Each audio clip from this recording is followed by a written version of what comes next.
President Obama addressed the Indian Parliament in New Delhi today, describing an economic and security partnership with India and endorsing the country's bid for a permanent seat on the UN Security Council. India is President Obama's first stop on a 10-day trip to Asia. He leaves tomorrow for Indonesia. This is about 35 minutes. Mr. Vice President, Madam Speaker, Mr. Prime Minister, members of Lok Sabha and Rajya Sabha, and most of all, the people of India, I thank you for the great honor of addressing the representatives of more than 1 billion Indians in the world's largest democracy.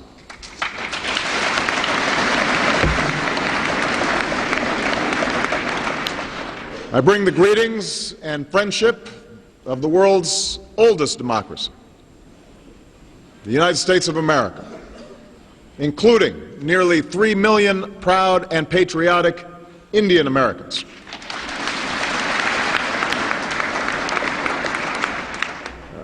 Over the past 3 days, my wife Michelle and I have experienced the beauty and dynamism of India and its people.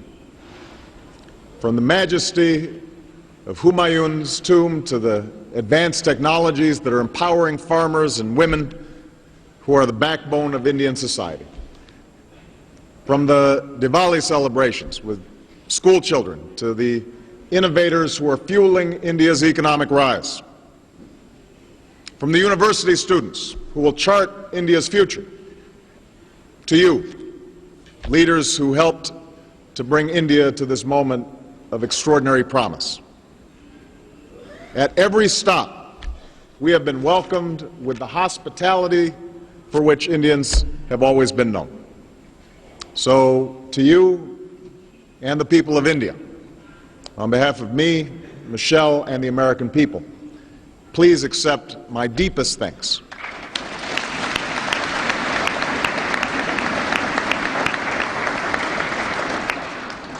Bahut dhanyavad.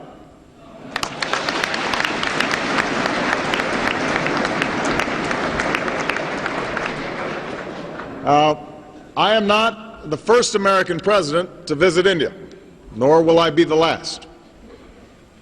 But I am proud to visit India so early in my presidency. It's no coincidence that India is my first stop on a visit to Asia, or that this has been my longest visit to another country since becoming president.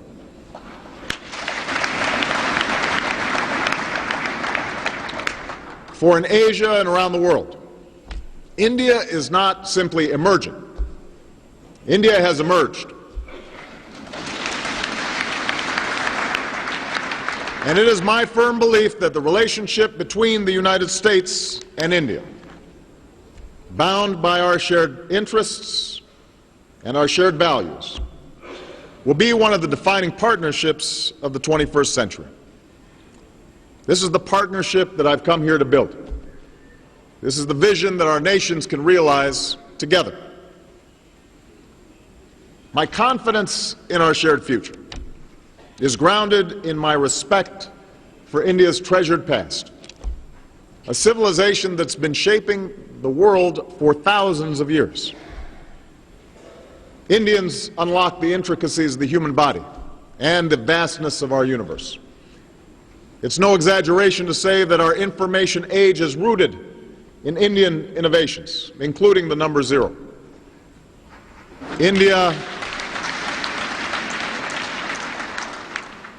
of course, India not only opened our minds, she expanded our moral imaginations with religious texts that still summon the faithful to lives of dignity and discipline, with poets who imagined a future where the mind is without fear and the head is held high. And with a man whose message of love and justice endures, the father of your nation, Mahatma Gandhi.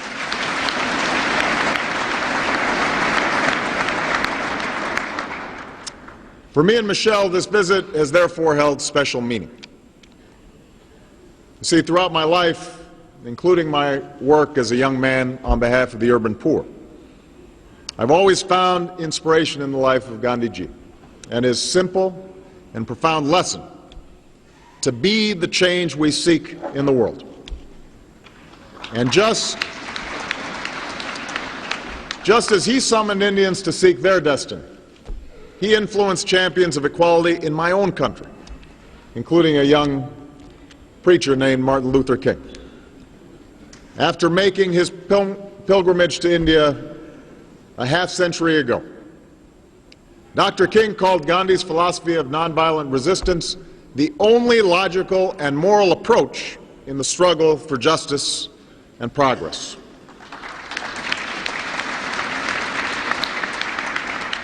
So we were honored to visit the residence where Gandhi and King both stayed, Mani Bhavan, and we were humbled to pay our respects at Rajghat.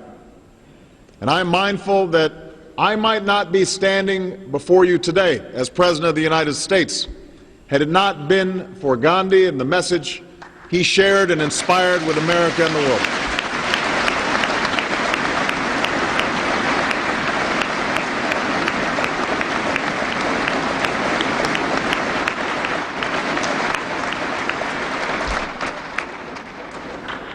An ancient civilization of science and innovation, a fundamental faith in human progress. This is the sturdy foundation upon which you have built ever since that stroke of midnight when the tricolor was raised over a free and independent India.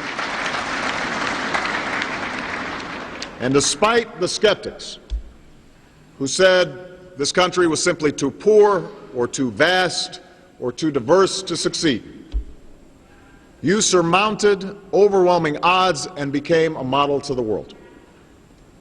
Instead of slipping into starvation, you launched a green revolution that fed millions. Instead of becoming dependent on commodities and exports, you invested in science and technology, and in your greatest resource, the Indian people. And the world sees the results, from the supercomputers you build to the Indian flag that you put on the moon. Instead of resisting the global economy, you became one of its engines, reforming the licensing Raj and unleashing an economic marvel that has lifted tens of millions of people from poverty and created one of the world's largest middle classes. Instead of succumbing to division, you have shown that the strength of India, the very idea of India, is its embrace of all colors, all castes, all creeds.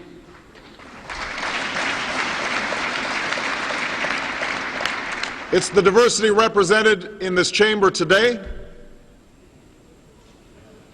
It's the richness of faiths celebrated by a visitor to my hometown of Chicago more than a century ago, the renowned Swami Vivekananda. He said that holiness, purity, and charity are not the exclusive possessions of any church in the world, and that every system has produced men and women of the most exalted character. And instead of being lured by the false notion that progress must come at the expense of freedom, you built the institutions upon which true democracy depends. Free and fair elections, which enabled citizens to choose their own leaders without recourse to arms. An independent judiciary and the rule of law, which allows people to address their grievances. And a thriving free press and vibrant civil society, which allows every voice to be heard. This year, as India marks 60 years with a strong and democratic constitution, the lesson is clear. India has succeeded not in spite of democracy. India has succeeded because of democracy.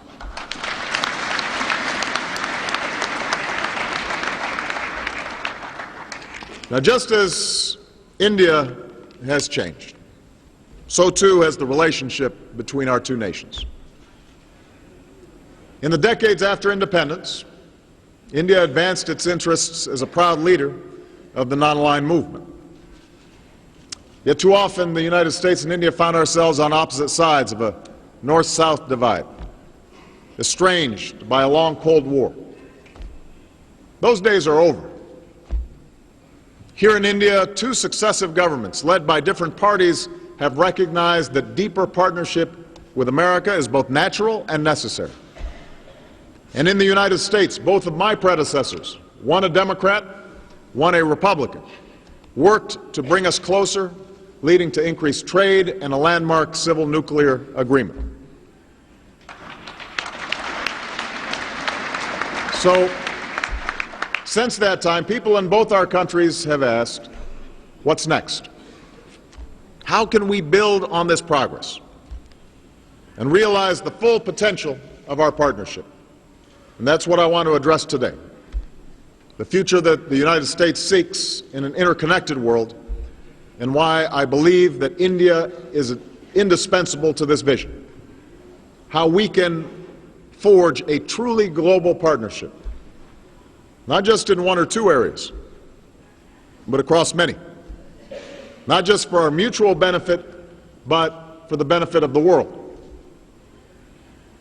Of course, only Indians can determine India's national interests and how to advance them on the world stage. But I stand before you today because I am convinced that the interests of the United States and the interests we share with India are best advanced in partnership. I believe that. The United States seeks security, the security of our country, our allies, and partners.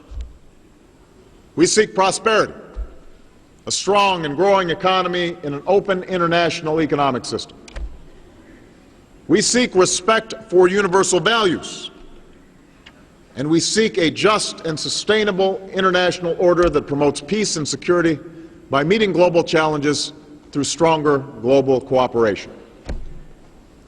Now, to advance these interests, I have committed the United States to comprehensive engagement with the world based on mutual interest and mutual respect. And a central pillar of this engagement is forging deeper cooperation with 21st century centers of influence, and that must necessarily include India. Now, India is not the only emerging power in the world, but relationships between our countries is unique. For we are two strong democracies whose constitutions begin with the same words, the same revolutionary words: we the people. We are two great republics dedicated to the liberty and justice and equality of all people. And we are two free market economies where people have the freedom to pursue ideas and innovation that can change the world. And that's why I believe that India and America are indispensable partners in meeting the challenges of our time.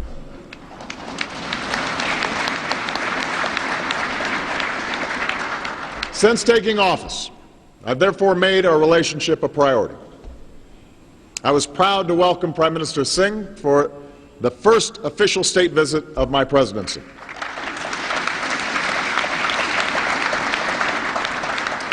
For the first time ever, our governments are working together across the whole range of common challenges that we face. And let me say it as clearly as I can. The United States not only welcomes India as a rising global power, we fervently support it, and we have worked to help make it a reality. Together with our partners, we have made the G20 the premier forum for international economic cooperation, bringing more voices to the table of global economic decision-making, and that has included India. We've increased the role of emerging economies like India at international financial institutions. We valued India's important role at Copenhagen, where for the first time all major economies committed to take action to confront climate change and to stand by those actions. We salute India's long history as a leading contributor to United Nations peacekeeping missions. And we welcome India as it prepares to take its seat on the United Nations Security Council.